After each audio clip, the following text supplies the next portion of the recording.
Ayeuna nincak bagian ke-58 carios nyambung anu judulna dongeng neangan Bapa karangan Kiliksa. Tikaraosnya 58 episode we sabada namatkeun bagian ke-57. Sa episode para mitra dongengna teu tiasa ditamatkeun langsung neangan Bapa mah. Makanya jumlahnya seueur ya. Jumlahnya seueur namun upami nu hoyong tamat buka playlist Bang Jaya Official para mitra kadidinya parantos aya non mana-mana we tos tamat. Di antawisna aya naon teh carios nyambung nyaeta ieu para mitra dedemit gurung warangasnya para mitra, dedemit gurung warangas oge aya gobang naga sakti sareng sajabina mana we nu kinten kita seneng mangga buka mangga para mitra eta mah tamat bade terus-terusan ka dulu namatkeun ge aya seueur waktos namun biasana mah dikekeun deui sasalsena we cenah kitu para mitra. Tetapi aya oge nu disarankan hitung-hitung cenah barengan gawe ye ibu-ibu di bumi bari naon we pada balansa di dinten.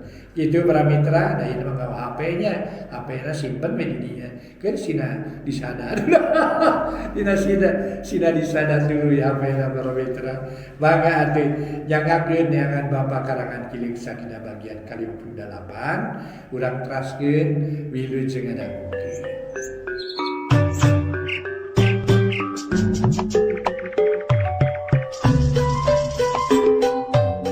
Para mitra kaum dangu, wilujeng tepang dangu sareng acara matuh dongeng enteng pangbeberah mana. Mang Jaya sapara kanca bade neraskeun hanca dongeng nu katunda. Carios nyambung judulna neangan Bapa karya Kiliksa.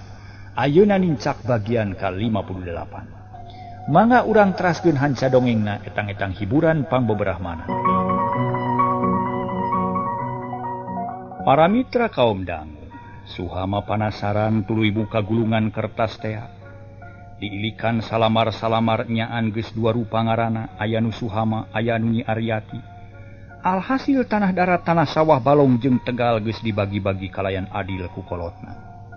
Adil nurutkeun aturan anu luyu jeung kapercayaan Haji Marnadi, awewe ngagandong lalaki nanggung bagian lalaki 2 kalieun bagian awewe. Nyaan patua tos dibagi-bagi kantun masrahkeun kanu hakna we. Ceuk Suhama bari ngembeng Cipanon. Cipanon kabungah tapi ge ngangres ariras ku ngawan kanu ngawarisna nu geus taya di kieuna. Nya syukur ari kitu mah poe kampihan sing apik ngan ayeuna kumahakeun ieu nyisaina. Sabab jelas nu jadi dalangna sakabeh kajahatan teh sasaat aya di nyisaina. Da dasarna mah yang mibanda warisan ieu teh. Ceuk tua kampung nanya kasakur nu hadir tapi teu aya nu nemalan. Sedengkeun nyisainah kacida nyeri hatena ngadenge omongan kitu teh ngan bae. Teu bisa magar kumaha dabongan geus milampah kitu. Teu bisa ngabela diri kabeh geus ngaberatkeun ka manehna. Najan nya ge milampah batur da jelas dalangna mah indungna. Ari indungna pandi satujuan ku manehna komo nini centring dipake saksi sigana teh bakal leuwih berat. Ari tua kampung bingung sabab eueuh nu mere saran. Na kudu kumaha ninak nyisainah pok nyarita deui. Kulantaran teh nu mere saran ka kuring ayeuna mah rek langsung nanya ka Jang Suhama. Nu boga urusan jeung nyisainah nah rek dikumahakeun ye jalma ujang. Sabab geus jelas kajahatana teh lain antepeun da puguh geus ditebus mahal ku nyawa ramah hidup. Suhama teu buru-buru ngajawab. Manehna mikir heula malah mah ngareret ka adina ngan adina teu milu ngomong kawas nu masrahkeun kana sikap nu jadi lanceuk. Tapi najan bingung oge akhirna maras inget kana papatah nu jadi bapa nalika keur jumeneng keneh pokpe nyarita. Patua aya sababaraha putusan nu ku abdi dicokot ka hiji perkara bisainah jeung abdi anggap rengse. Sabab abdi moal ngagugat-gugat ka mana-mani sasat namah kasalahan bisainah dihampura lahir batin. Ngan minangka batina teh bisainah moal meunang harta bagian ti ditinggal pun bapa.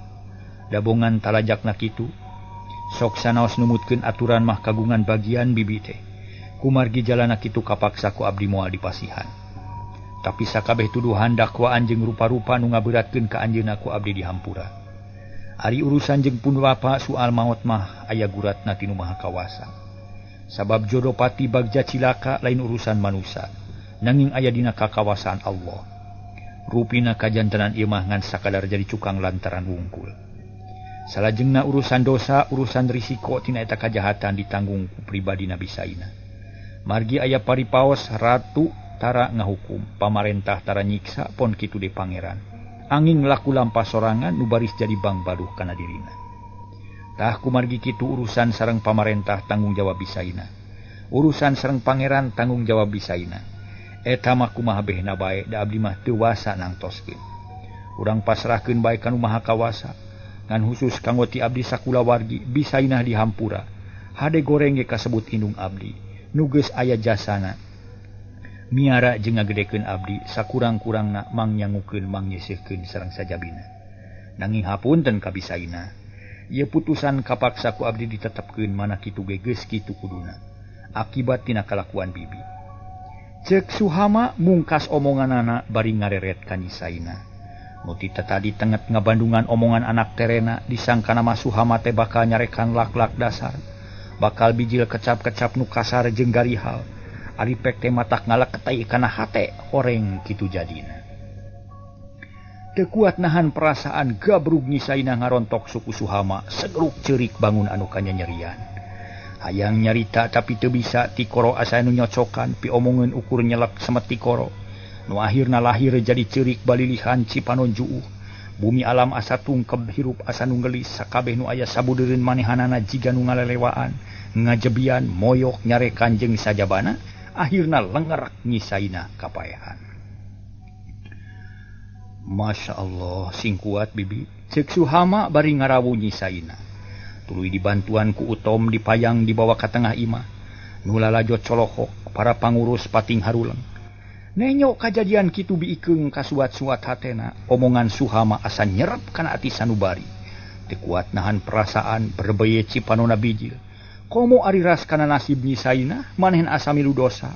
Hing we biikeung ceurik, men atuh mang dampa samarampa, manehna bingung kudu naon nu pilih dipilampa. Ikeung, maneh kunaon ceurik? Mang dampa dareuda biikeung henteu nemalan. Geus. Urang tuluykeun ngarah terhereng seueur. Sakitu putusan ti Jang Suhama hiji putusan nu matak nyuat kana hate, matak lalenyapan pikeun urang sararea. Lamun lain Jang Suhama boa geus kumaha, kuring teu bisa nyawang akibatna. Tapi syukur alhamdulillah didikan nu hade warahan ti anu asak ti Haji Marnadi geus kaciri buktina geus kataratapakna. Alhamdulillah sakali deui putusan Jang Suhama nyaangan hate urang sakumna. Ceuk tua kampung Tanes. Nu hadir saheng bari moyeg. Sakabeh-kabeh ngabijilkeun perasaanana milu sugema ku putusan eta. Oge pada muji ka Suhama nu memang boga sifat hade tur mulia. Tah ayeuna urang nyokot putusan anu pamungkas, Nyisaina ku kuring moal diajukeun kana wajib sabab nu wajib ge moal ditarima upama pihak Jang Suhama teu ngajukeun pengaduan. Jadi urang pasrahkeun ka pengadilan pangeran nu leuwih apik sarta leuwih adil. Urang masalah ku manusia teu aya hak pikeun nibankeun hukuman nu salah. Manusia ka manusia ngan boga wewenang pikeun ngajak jeung silih geuing. Silih elingan, silih wasiatan, sakumaha nu kaunggal dina Al-Qur'an surat Al-Asri, sakabeh jalma teh aya dina karugian iwa ti 4 golongan, kahiji nu iman, kadua nu ngalobakeun amal soleh, katilu nu silih wasiatan jeung dina kasabaran, jeung silih wasiatan dina ngalaksanakeun pabeneran. Da ayeuna sidang di urang hitung-hitung silih wasiatan dina ngajalankeun bener jeung sabar, bari tetep iman ka Allah sarta tuluy milampa amal soleh. Ari amal soleh syaratna aya 3, kahiji kudu aya parentah ti Allah, kadua kudu aya contoh ti Rasulullah, katilu kudu dilaksanakeun kalawan ikhlas. Ku ayan aya sidang muga-muga Allah ngalungsurkeun taufik sareng hidayah ka urang sararea. Ngahampura kanu salah, ngaridoan kanu bener, nuduhkeun jalan nu lempeng tur yakin dina benerna, ngajaukeun tina godaan setan sarta maparin kakiatan dina nyang hareupan cocoba. Tah sakitu putusan ieu sidang. Hampura kuring bisi luhur saur bahe care, ponok nyogok panjang nyugak, boh bilih aya nu teu keuna kana tujuan, teu puguh entep seureuna sakali de hampura lahir batin amin ya robbal alamin. Balarea reang nyebut amin ger surak di barungku keprok. Juru tulis ngarenghap narik napas meni asa ngemplong. Tuluy nyolongkrong ngajak sasalaman katua kampung kitu deui nu sejena. ting solongkrong ngajak sasalaman nemongkeun kagumbiraan ngan aneh najan sidang geus ditutup can aya nu ninggalkeun tempat sabab asa aya keneh nu can rengse sidang pok salah saurang kolot nanya ka tua kampung. "Batua, punten bade tumaros?" bari ngacung. Mangga. Tua kampung nampa kalawan daria cep nu sejen jempe. Asa kawakilan meureun tayoh nama dasar reage pada hayang tumanya sugan sapagodos jeung nu. Salajengna eta salah saurang urang dinya teh nanyakeun. "Aya 2 rupi patarosan teh kahiji kumaha putusan Mang Dampa? Kaduana kumaha putusan kanggo semah urang nu 2? Mung sakitu hatur nuhun." Ceuk eta kolot nanya ponok tapi montok. "Oh eta, hatur nuhun. Sim kuring asa diingetan kieu teh Pak. Mang Dampa sapuratina dipasrahkeun ka Jang Anggara katut Nyi Saera. Margi tadi ge tos kasaksi ku sadayana yen Jang Anggara tanggal waler sagala rupina. Kaduana kanggo Jang Anggara sareng Nyi Saera tangtu we urang sarere wajib ngucap syukur sarta nganuhunkeun ka anjeunna margi ku jasana ieu 2 tamu pasualan nu tumiba ka urang sarere bisa rengse. Mang Dampa bisa katewak bari bisa pasrah ku ayana Nyi Saera sabab kuring sorangan ge terus terang teu mampu ngarubuhkeun Mang Dampa. Jadi putusanana tuduhan nu tadi ditujukeun ka Jang Anggara jeung Nyi Saera dicabut. Malah sabalikna urang sararea ngahaturkeun nuhun kana jasa-jasana. Kanggo salajengna eta 2 tamu bebas bade ka mana-mana. Da saurna nuju ngalalana milarian ramana bari sakalian milaran si Durjana nu geus ngalakukeun rupa-rupa kajahatan. Di antara si Buldani jeung anak buah Ki Burandil garung gerot nu salawasna ngaganggu kana katentreman urang sakabeh. Da sakitu putusana mah mugi katampi ku Bapa, cek tua kampung bari makut. "Nya katampi atuh hatur nuhun. Wilujeng ka Jang Anggara sareng raina." Karena nu lalajo keprok menisea di barung ku surak nyaan kaupahan ku eta jawaban. Da buktina tuluy ting lalewas barali ka imahna sewang-sewangan. Ongkoh geus reup-reup pandai teu karasa nyerelekna waktu bakat ku pogot ngabandungan anu sidang. Geus kitu mah sidang ditutup buriak balarean nyingrai. Nu akhirna tinggal sababaraha urang di antarana tua kampung jeung Ki Ulis. Mang Dampa jeung pamajikanana Anggara jeung Nyi Saerah ditambah ku pribumi nyatana Suhama jeung Nyi Aryati katut bisaina. Bedug magrib geus ditakol sora adan geus lekasan. Nu kadenge iwa tireang sora gaang jeung jangkrik jajab beurang nu sirna kalingih ku peuting. Harita Suhama jeung Nyi Aryati sahate yen para pangurus lembur nu tas mancen tugas ngahaja ditahan heula kajeun sarolat di dinya hayang buru-buru rengse pasualanana. Malah mah Suhama ngahaja menta turung ka tatanggana pikeun mantuan popolah. Ngasakan harita teh para mitra katuangan jeung nyuguhan tatamu. Sabada dicarai geus sarolat ngariung di tengah imah peuting eta teu aya acara tahlilan dianggap rengse tadi ari pangnangayakeun riungan. Suhama teh aya maksud rek syukuran bari sakalian nganuhunkeun ka pihak-pihak nu geus ngabela ka manehna. Yang Suhama sagala rupa urusan geus rengse tapi naamang jeung kacang cacan benang balik ieu. Aya keneh nu can rengse atawa aya keneh kapanasaran atawa kumaha ieu teh? Ceuk Ki Ulis bangun panasaran. Geus hayang balik asa capek puguh ge. Nya Jang capek mangga ieu lah, rek aya naon atuh ieu teh? Tua kampung miluni merungkop kana cai ente regot nginum. Kieu salasna mah Paulis patua. Kitu deui kasadayana perkawis nu tadi mah sayaktosna parantos rengse. Sarta abdi kalintangan nuhunkeunana kasadayana nu parantos bumela ka abdi sakulawarga. Pangna dicanet teh mah abdi teh gaduh kerteg ati nu hoyong dikedalkeun sacara khusus ulah seueur nu ngarewong. Nya alhamdulillah sadayana kersa ngaluuhan kalayan aya dina kawilujengan. Kieu maksud teh patua oge Paulis. Abdi teh panasaran hoyong terang lalakon ti mimitina pangna aya kajantenan kieu. Oge abdi teh heran nah di dieu bet aya saderek Anggara sareng Nyi Saerah. Ieu teh kumaha kawitna? Nah anjeunna teh saha saleresna? Ta eta nu kahiji mugi dijelaskeun sajujur-jujurna.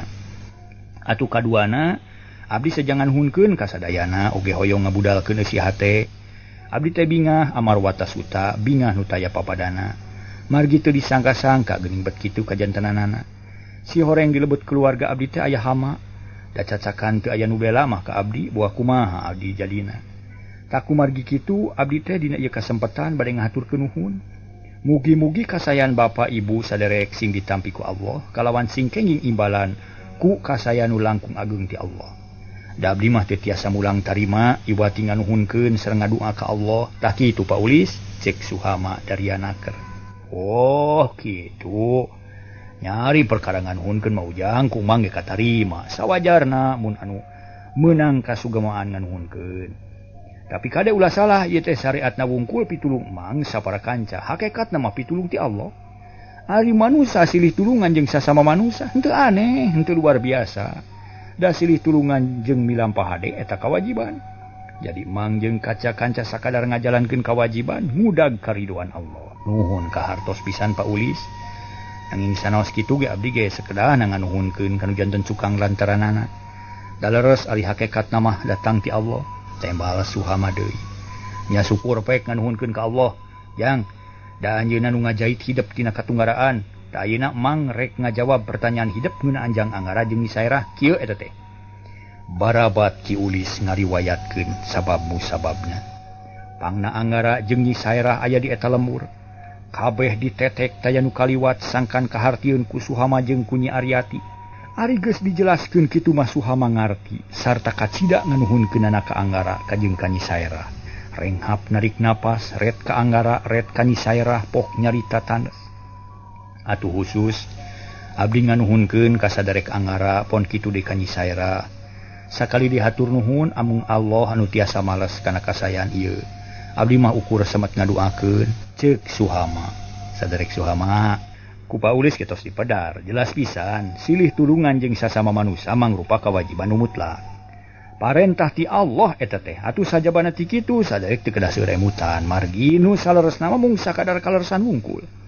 Margi sim kuring sareng pun adi nyaso teh dugi ka naon teh teterjel ngabongkar ieu masalah bane we sim kuring dituduh ngajailan tuang rama kumang dampa sareng kumasarni ku Bisaina terus terang sim kuring teh panas hate dugi ka gaduh maksud moal ningalkeun ieu lemur muncan hasil nangkep si Durjana kumaha bae jalana bakal ditarajang bakal di jalanan nu penting mah si Durjana katangkep.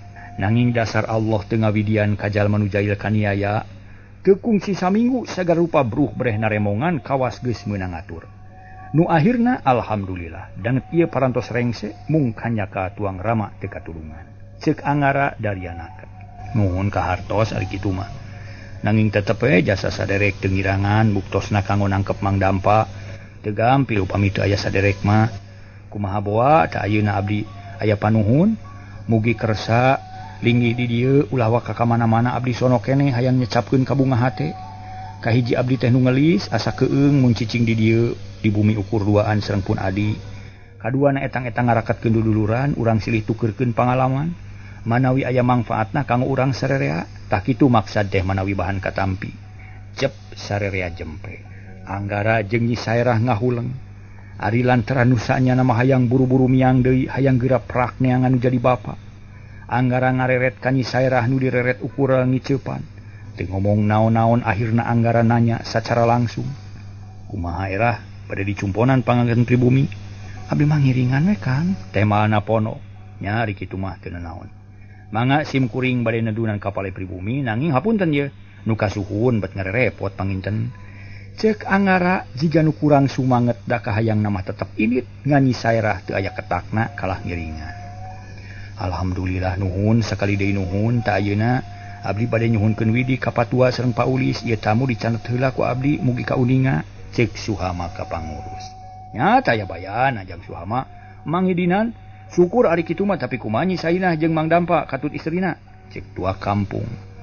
Bisainah kapaksa sinamulih ka bumi Masarni kalawan moal diwaohana naon-naon hak warisna dihapus ngan abdi moal ngadakwakeun kanu wajib kasalahanana dihampura. Tah putusan keur maneh mah kitu Sainah wayahna tarima nya ceuk tua kampung rada keheuleun ka Bisainah.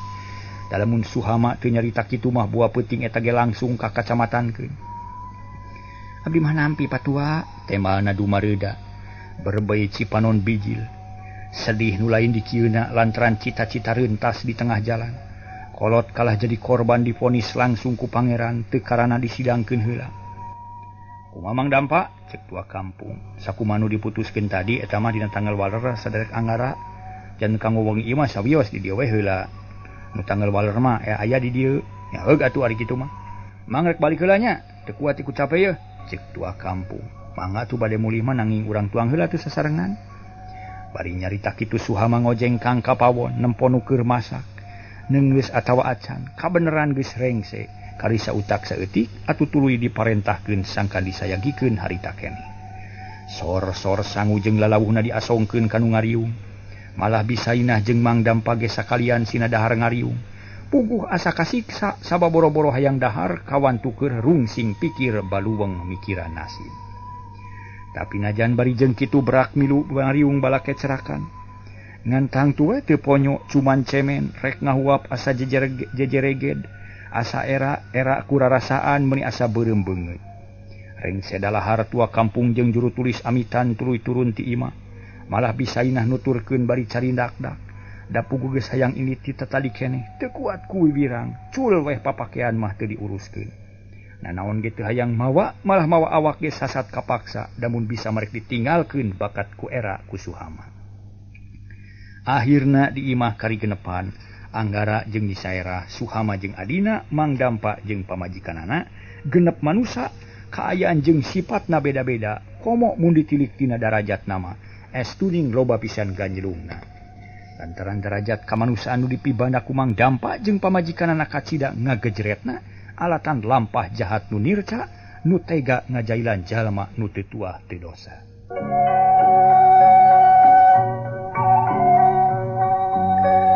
Atuh para mitra sadaya, Mang Dampa jeung Biikeung mah ngareluk we siga bueuk meunang mabu, teu wani nyarita, teu wani roba pamola.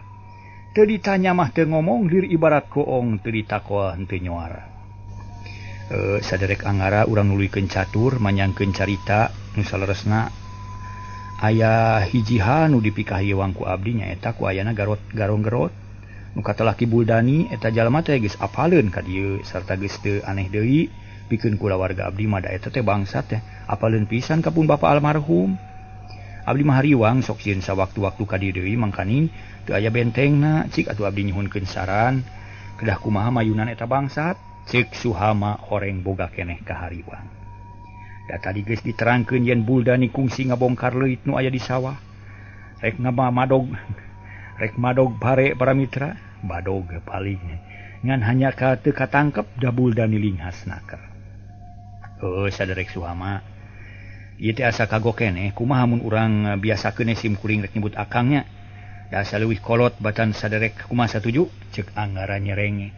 Satuju pisan Kang langkung raos. Suhama atoheun kieu jang Suhama. Akang teh salaresna mah mancen tugas anu kacida beuratna, kahiji ngeunaan pribadi keur neangan nu jadi bapa. Nu balasan taun teu tepung. Malah mah ti mimiti gubrag ka alam dunya akang canyaho di rupa bapa. Da eta kahiji.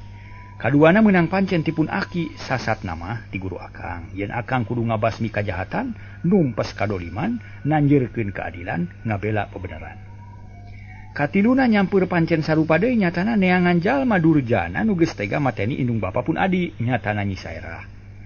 Jadi akang jeung Nyisaerah teh gawe babarengan dina nggoning mancen tugas. Ti guru diteumeuleulkeun kaduaan, ditanggung kuduaan. Tugas pribadi masing-masing ieu dijalankeun babarengan ngarahampang. Tah ku ayana hal ieu kuat pisan patula patali jeung pertanyaan jang Suhama. Keun urusan si Buldani mah akang tanggung jawab. Malah mun bisa nu pangheulana rek dicerek si Buldani. Ngan akang eleh keneh jajaten geus 2 kali nguber di si eta gagal jeung gagal bae. Saban can bisa lumpat tarik ngungkulan manehna. Tah kitu. Ceuk Anggara Daryanaker. Suhama unggut-unggutan kitu deui Mang Dampa da manehna milu ngabandungan tapi teu wani milu carita lamun teu ditanya. Nuhun upami kitu mah tukang mugi-mugi we tugas akang sing enggal rengse nanging abdi mah heran naon margina akang bet katari ku Mang Dampa, naon hubunganna Mang Dampa sareng tujuan akang. Kieu jang. Saur pun biang. Pun bapa teh pangna ningalkeun lembur alatan dipitenah ku hiji jalma. Tepi ka ngalaman unggah balewatangan, dibawa ku upas, dijebloskeun ka panyara kalayan tuduhan geus mateni manor kontrak. Tati harita teu aya bejana, teu puguh dumukna nah jumeneng keneh atawa henteu. Tapi akang tetep boga kayakinan yen pun bapa jumeneng keneh ngan tempatna henteu terang. Oge nasibna teu bisa ngira-ngira kumaha ayeuna. Tapi sabada nguping katerangan ti Mang Dampa yen Mang Dampa kantos di panyara sarta kantos kabur ti Nusa Kambangan, akang jadi penasaran. rek mariksa Mang Dampa rek dipenta lalakon hirupna susuganan bisa mukakeun lalangse atawa mega hideung nu ngahalangan pilampahan akang. Tak itu maksud akang Gejang. Suhama ungut-ungutan. Kitu deui Nyi Saerah jeung Mang Dampa ngarti ayeuna mah horeng kitu tujuan Anggara. Paingan nepi ka wani tanggung jawabna. Upami kitu mah langsung atuh ayeuna Kang. Nyi Saerah geus teu sabar. Manehna ge hayang geura ngadenge jeung nadi susuganan ngait kana urusan manehanana. Da Mang Dampa teh ruruntuk penjahat sugan ge wawuh kanu geus mateni kolotna. Mumun leres atuh Kang Angga mangga sakantenan ayeuna. Suhama panasaran hayang buru-buru nyaho malah Mang Dampa sorangan jadi biji leka panasaranan terus nyengkatkeun beuheung lalaunan bangun asa-asana keur pok nanya leuleuy tapi daria. Manawi kawidian Mang bade ngiring sumanggem. Puguh we atuh meunang Mamang malah Mamang teu kudu nyarita sabab teu aya deui nu dibutuhkeun. Teu aya deui nu dibutuhkeun teh iwati Mang, iwati caritaanana. Cingpek nyarita naon Mang ayeuna Anggara atoheun. Tua gerama teh saha jenenganana. Oh wayahna moal ka dibejakeun ari jenenganana mah. Sabab bisi matak aya matakna, bisi aya kasalahpahaman. Maklum ari ngaran mah loba nu sarua. Contona wae ngaran Mang, pan aya Mang Dampa ruruntuk jawara, aya Mang Dampa tukang ngareog, aya Mang Dampa tukang asahan, aya Mang Dampa tukang anu janten wakil bupati. Tah kularan kitu urusan ngaran mah paneuri. Baik. Sanes Mang Dampa wakil bupati atuh para mitra, Juragan Dampa. Sanes Mang Dampa. Mun Bang Dampa pantes tukang batu asahan. Abah Dampa tuh para mitra sadaya ruruntuk ieu, ruruntuk jawara Abah Dampa ngaranna. Mang Dampa tukang ngareog pantes. Ai wakil bupati mah para mitra, wakil bupati eta mah Juragan Dampa. Karena kitu para mitra. Tah kulantaran kitu urusan ngaran mah padeuri. Pek mending geura balaka. Kumaha riwayat Mamang Nusanyana pek terangkeun ti mimiti asup ka panyara nepi ka danget ieu. Para mitra kaum dangu cep meuni jempling saurang taya nu nyarita. Ari Mang Dampa harita tengah hulang bari kerung. Tayohna bae keur mikir-mikir lalampahan nu geus kaliwat nginget-nginget lalakon nu kungsi ka alaman. Ngan boga tekad dina hate rek dicaritakeun kabeh. Moal aya nu disumput salindungkeun sabab asa kahutangan budi ku Anggara. Nu geus ngabelaan ka manehna. Da mun taya Anggara buah geus paeh manehna tadi. Geus pada maehan. Jangkrik jeung gaang reang di sarada awas pisan kadengena. Sabab dina kaayaan peuting nu sepi jempling ari Nyi Aryati gawena maling teuteup ka Anggara. Nyi Saerah sok maling-maling ngareretan ka Suhama. Pek Mang, ulah asa-asa da moal dikukumaha. Sabalikna mun Mamang teu daek muka carita Mamang rek dipasrahkeun di katua kampung. Sina distorkeun ke kecamatan. Anggara setengah nyingsieunan. Ulah kasep ulah kitu. Mangga. Mang bade medar lalampahan ti wangki janten jalma jahat tug dugi ka wangki ayeuna. Ceuk Mang Dampa nyarita sabalang bentor, teuing mernah teuing henteu, basana padu diskadawe pokna teh para mitra. Pok atuh buru-buru. Ti leutik Mang teh geus kasuhor bade gong, harak jeung telenges, lenger kaulinan pangresepna maledogan buah batu. Ngetepel japati tetangga malingan nog ti kanang meri numang uda. Teu aneh unggal poe pada ngomongkeun ku kolot mineng dicarekan sabab sok loba nu lapor yen Mang kitu gawe. Beuki gede kala beuki resep heureuy malah wani maling me batur teu sieun ngebedahkeun balung batur.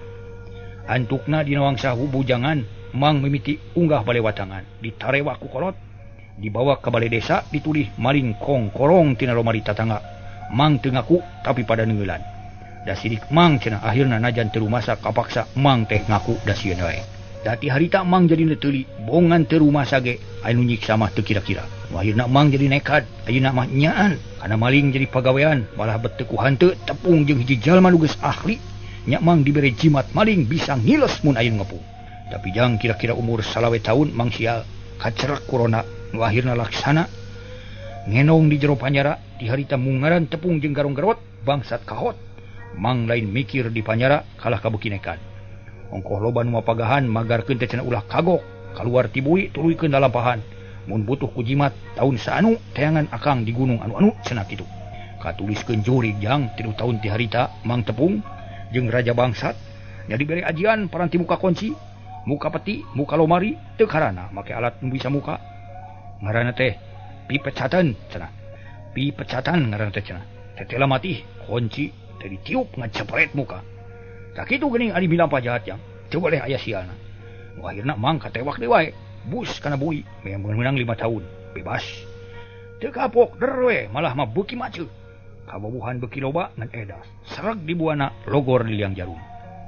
Akhirna bus ka bui, di dieu mah rada kebel. 11 tahun masantren, di dieu mang teh teu betah. Mangkung si gelut alatan asa dihina ku hiji jalma nu ngaran Burli. Urang rangkas memehan paragat nyawa anu nyekek. Ngan untung anu nulungan hiji jalma jangkung badag baweg jeung tanginas eta teh di dinya kabeh gigis ka manehna. Mang katulungan ngan orok haya si Burli na teuli heuleut sabulan ti harita ger deui gelut. Pangeus si bui harita teh jang jadi 2 golongan. 2 blok sabagian meak si Burli, sabagian meak mang jeung si jangkung badag. Akibatna keung lain di kieuna. Sabab nu maot aya genepan harita teh nu caracad aya welasna. Sabab silih cekek, silih dengkek, aya ge nu silih beubeutkeun. Harita mang jeung nu nulungan meh-mehan cilaka. Dikoroyok ku belasan jalma ngan untung sipir datang nu gelut dipisah. Nu ngalawan digebug punukna dipisahkeun teu meunang hiji. Aman we. Tapi jang matak ngajenghok sabulan ti harita mang sabatur-batur ditaekeun kana truk. Dibawa ka hiji tempat, barang anyog teh nyampak kereta api. Ditaekeun ka dinya dikerem dina gerbong. Nu pantuan kereta api maju mang bingung ting dibawa ka mana tah da teu aya ka nyaho ngan hanjak ajang waktosna ka bujung Syekh jang urang tuluykeun isu ge atuh ngobrol teh mang teh nya mitra mang atuh wilujeng kantun bae kasadayana permios.